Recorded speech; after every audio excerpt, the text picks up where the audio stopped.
മഹാവിഷ്ണു തന്നെയാണ് ധന്വന്തിരിയായി മാറിയിട്ട് ആയുർവേദം ഈ ലോകത്തിന് സമ്മാനിച്ചത്. അപ്പോൾ ഒരു ചെറിയ പരാതിയാണ് അവർക്ക് പറയാനുള്ളത്. പരാതി എന്താണെന്ന് വെച്ചിട്ടുണ്ടെങ്കിൽ ആയുർവേദം മരുന്ന് ആ കാലഘട്ടം ഓർക്കണം. ആ കാലഘട്ടത്തിൽ എല്ലാ സീസണിലും ഒന്ന് ഈ മരുന്ന് ഈ ചെടികൾ കിട്ടില്ല.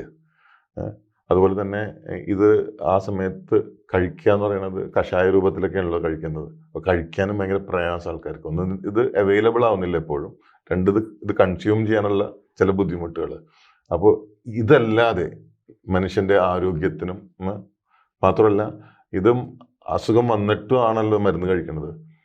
അസുഖം വരാതിരിക്കാൻ എന്താ മാർഗം? ഇതാണ് മഹാവിഷ്ണുവിനോട് ഇവർക്ക് ചോദിക്കാനുള്ളത്. എന്താണ് അസുഖം വരാതിരിക്കാനുള്ള മാർഗം?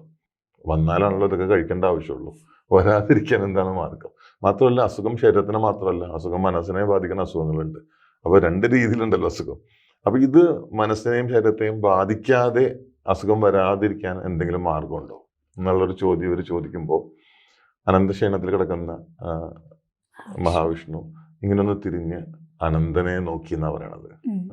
ഒരു നോട്ടം, ഒരൊറ്റ നോട്ടത്തിൽ അനന്തന് കാര്യം പിടികിട്ടി. കാരണം അവർ തമ്മിലുള്ളൊരു കമ്മ്യൂണിക്കേഷൻ, ഒരു സൈലന്റ് കമ്മ്യൂണിക്കേഷൻ അങ്ങനെയാണ് അനന്തനാണ് പതാഞ്ജലി മഹർഷിയായിട്ട് മാറുന്നത്. അനന്തനാണ് കേട്ടോ. അതുകൊണ്ടാണ് സർപ്പപാദർ എന്നൊരു പേരുണ്ടാർക്ക് പതാഞ്ജലി മഹർഷി. കാരണം സർപ്പത്തിന്റെ പാദം പോലെയാണെന്നാണ് പറയുന്നത് സർപ്പപാദര്. ഈ പതാഞ്ജലി മഹർഷിയാണ് യോഗ ഈ ലോകത്തിന് സമ്മാനിച്ചത്.